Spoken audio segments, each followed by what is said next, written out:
todos, eu sou a enfermeira Luciene Araújo e no Momento Saúde deste mês nós vamos falar sobre a doença de Parkinson. Vem comigo!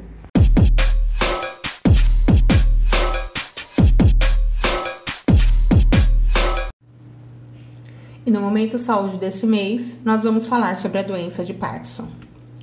Para quem não sabe, no dia 11 de abril é o Dia Mundial de Conscientização da Doença de Parkinson. Essa data foi estabelecida pela Organização Mundial da Saúde, a OMS, em 1998 e tem como objetivo esclarecer a doença e as possibilidades de tratamento para que o paciente e sua família tenham melhor qualidade de vida. O quadro foi identificado pela primeira vez em 1817 por James Parkinson, que descreveu os principais sintomas da doença com o nome de paralisia agitante. James Parkinson nasceu no dia 11 de abril de 1755 e faleceu no dia 21 de dezembro de 1824, aos 69 anos, após um acidente vascular cerebral. James Parkinson foi um farmacêutico, cirurgião inglês, geólogo, paleontólogo e ativista político. O que é essa doença de Parkinson? Bom, ela é um distúrbio do cérebro caracterizado como uma doença que destrói neurônios específicos responsáveis por liberar uma substância importante no encéfalo, chamada dopamina. A dopamina é um neurotransmissor que atua em diversas regiões do cérebro. Sua ação influencia as nossas emoções, aprendizado, humor e atenção. Além disso, a dopamina atua controlando o sistema motor e a sua deficiência pode afetar os movimentos. É exatamente isso que acontece no Parkinson, né? Devido a essa baixa dosagem de dopamina, o paciente começa a ter essas alterações nos movimentos, ok? Ela é uma doença progressiva do sistema nervoso central que afeta a capacidade do cérebro de controlar os movimentos. A doença de Parkinson é a segunda doença neurodegenerativa mais comum, perdendo apenas para a doença de Alzheimer. Ela pode se desenvolver em uma faixa etária muito variável, porém o pico de incidência da doença ocorre a partir dos 60 anos, sendo raros casos nos indivíduos com menos de 40 anos. Como eu disse, é uma doença progressiva, incurável e que demanda cuidados por toda a vida. E agora a gente vai falar sobre a epidemiologia do Parkinson. Segundo dados da Organização Mundial de Saúde, OMS, mostram que aproximadamente 1% da população mundial com idade superior a 65 anos tem a doença. No Brasil, estima-se que 200 mil pessoas sofram com o problema. Os fatores de risco para a doença de Parkinson é história familiar positiva, sexo masculino, geralmente atinge mais homens do que mulheres, pessoas que sofreram traumas no crânio e exposição a certos produtos químicos, como os agrotóxicos. Os estágios de progressão da doença de Parkinson. No estágio 1 é considerado o estágio inicial, o estágio 2 é o estágio bilateral, né? Geralmente a pessoa sente sintomas dos dois lados do corpo. O estágio 3 ele já apresenta instabilidade postural moderada. No estágio 4 já apresenta instabilidade postural grave e no estágio 5 locomoção dependente. Vamos falar agora sobre os sintomas do Parkinson. Os sinais e sintomas da doença de Parkinson iniciam de forma gradual, quase imperceptíveis no início, mas que vão piorando com o tempo. Vejamos a seguir os principais sinais e sintomas da doença. Primeiro é o tremor. O tremor do Parkinson acontece quando a pessoa geralmente está parada, em repouso, e melhora quando faz algum movimento. É mais comum nas mãos, sendo um tremor com grande amplitude, que imita o movimento de contar dinheiro. Geralmente o polegar fica batendo no dedo indicador, como com a mão fechadinha, fica batendo assim. É mais comum que seja assimétrico, né? Ou seja, em apenas um lado do corpo, mas isso pode variar de pessoa para pessoa. Além disso, é comum que piore em situações de estresse e ansiedade. O tremor afeta os dedos ou as mãos, mas pode também afetar o queixo, a cabeça ou os pés. Pode ocorrer num lado do corpo ou nos dois, e pode ser mais intenso num lado do que no outro. O tremor ocorre quando nenhum movimento está sendo executado, e por isso é chamado de tremor de repouso. Por razões que ainda são desconhecidas, o tremor pode variar durante o dia. Torna-se mais intenso quando a pessoa fica nervosa, mas pode desaparecer quando está completamente descontraída. O tremor é mais notado quando a pessoa segura com as mãos um objeto leve como um jornal. E os tremores também desaparecem durante o sono, ok? A rigidez dos músculos também pode ser assimétrica, né?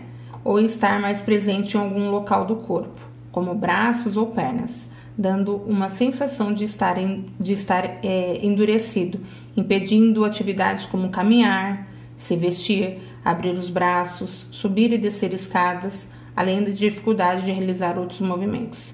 Também é comum haver dor muscular e cansaço excessivo. Outra situação também pode acontecer são os movimentos lentificados, né? Conhecido como bradicinesia, que acontece quando há uma diminuição da amplitude dos movimentos e a perda de certos movimentos automáticos, como piscar os olhos. Assim, a agilidade para fazer movimentos rápidos e amplos ficam comprometida, o que dificulta a realização de tarefas simples, como abrir a mão e fechar, de se vestir, escrever ou mesmo mastigar. Assim, o caminhar se torna arrastado, lento e com passos curtos, havendo também diminuição do balançar dos braços, o que aumenta o risco de quedas. Há uma diminuição das expressões do rosto, a voz fica rouca e baixa, apresenta dificuldade para engolir os alimentos, começa a acontecer também muitos engasgos e a escrita fica lenta com as letras bem pequenas.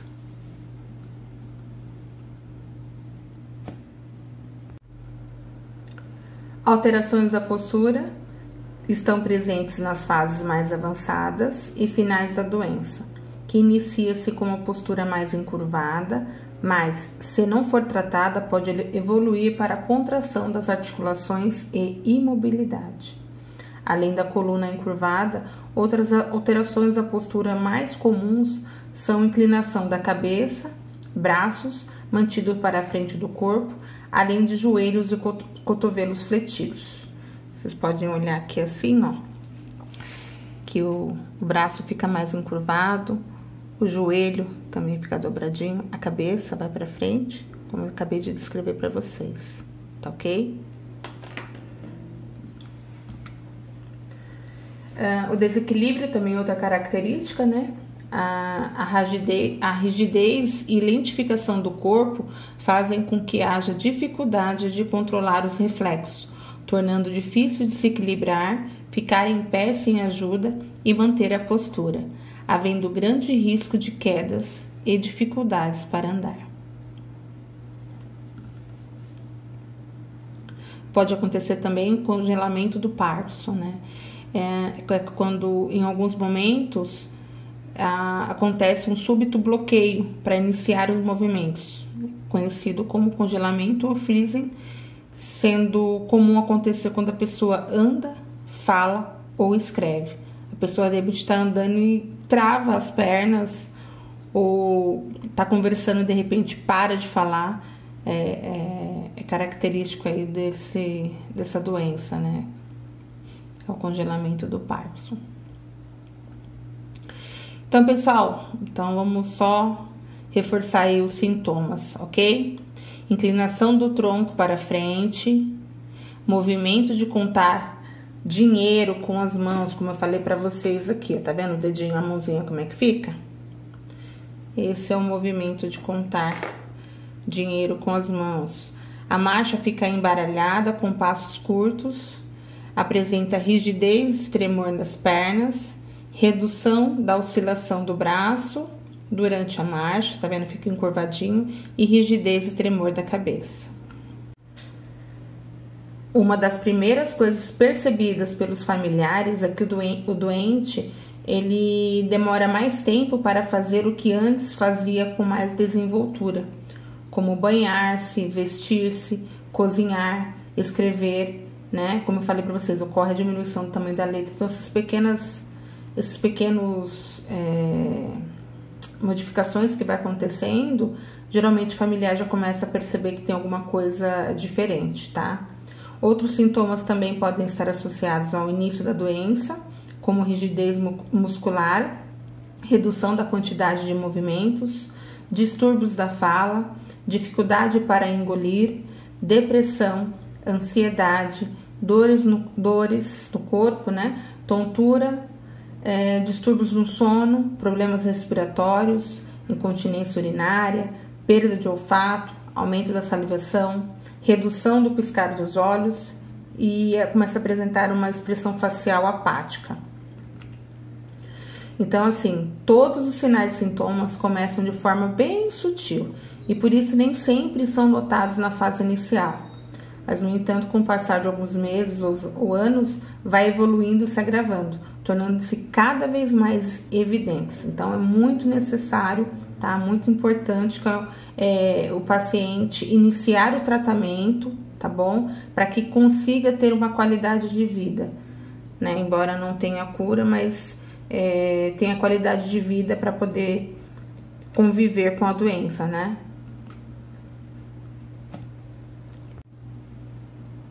E como é feito o diagnóstico do Parkinson?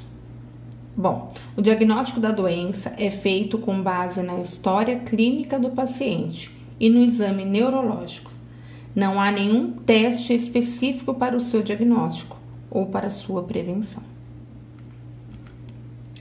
Apesar destes sinais e sintomas serem característicos do Parkinson, muitos podem acontecer em outras doenças que causam distúrbios do movimento, como tremor essencial, sífilis avançado, tumor, além de distúrbios do movimento causados por medicamentos ou por outras doenças.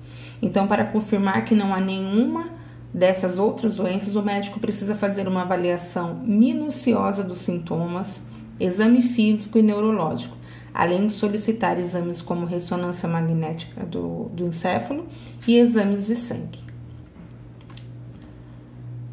E qual o tratamento do Parkinson? Como a gente já falou, não há cura para o mal de Parkinson, mas existem medicamentos que são eficazes no controle dos sintomas.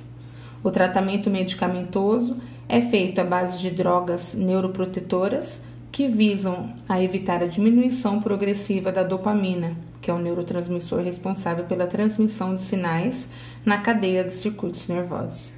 E o tratamento psicoterápico ocorre em função da depressão, perda de memória e do aparecimento de demências e pode incluir a prescrição de medicamentos antidepressivos e de outros psicotrópicos. Além dos medicamentos, alguns tratamentos também ajudam no controle, como a fisioterapia. O tratamento de fisioterapia ela pode ser iniciado logo que o diagnóstico seja confirmado, tá, pessoal? Além de ser uma boa forma de ajudar a estimular a movimentação e a qualidade de vida da pessoa, porque melhora a força, a coordenação e a amplitude dos movimentos, diminuindo o desequilíbrio natural da doença e prevenindo contraturas e quedas. Faça também consulta com fonoaudiólogo, também ajuda a melhorar a capacidade vocal, a rouquidão e a capacidade de deglutição, tá? A terapia ocupacional também ajuda a estimular a independência, né? Então faz com que o paciente tenha a capacidade de realizar atividades diárias e consiga manter aí o autocuidado por mais tempo. acompanhamento psicológico também é importante, e também o tratamento cirúrgico, né, em casos mais avançados.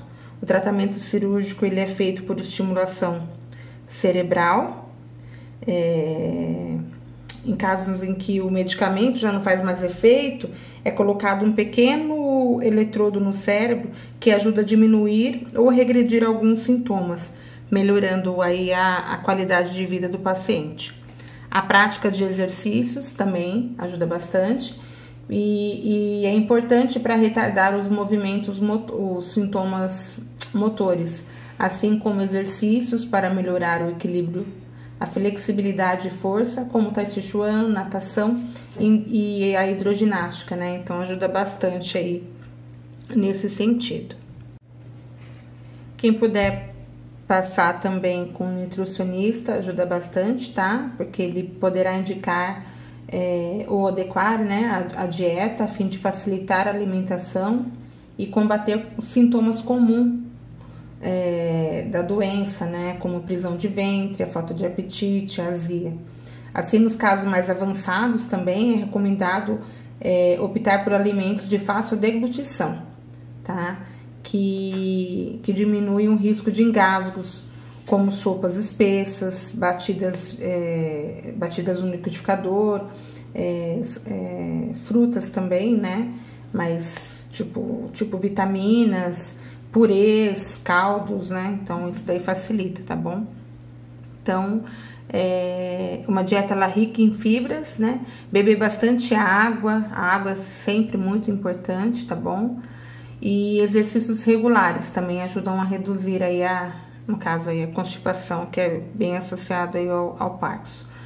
Vou falar para vocês alguns alimentos que são ricos em fibras, né? Como abacate, ameixa, caqui, maçã, mamão, alface, couve, rúcula, selga, agrião, aveia, linhaça, farelo de trigo e chia, tá? Então, assim, você tem uma alimentação saudável, praticar atividades físicas, ter uma boa hidratação, né? Então, isso te ajuda não só nessa questão do Parkinson, mas como a gente sempre fala aí, em várias doenças também, ajuda a prevenir ou te manter de uma forma mais saudável, tá bom? Agora vamos para recomendações da enfermeira. Então, vamos lá. Procure um médico tão logo perceba um ligeiro tremor nas mãos ou tenha notado que sua letra diminuiu de tamanho, tá bom? Então, apresentou aí micrografia, já procura um médico. Lembre-se, a grande arma da medicina para combater o Parkinson são os medicamentos. Então, em alguns casos, a cirurgia, além da fisioterapia e a terapia ocupacional também ajudam bastante. A fonoaudiologia também é muito importante para os que têm problema com a fala, tá? E a voz. Pratique atividade física, tá bom? Pois os exercícios físicos regularmente ajudam a preservar a qualidade dos movimentos. Mantenha a atividade intelectual, tá? Não é porque você descobriu que tá com Parkinson que você vai ficar sentado vendo a vida passar, não. Leia, acompanhe o noticiário, mantenha o seu cérebro aí ocupado, tá bom? Não atribua ao passar dos anos a perda da expressão facial e o piscar dos olhos menos frequente. Então, você vê que está piscando menos, o que está acontecendo, procure ajuda médica, tá ok?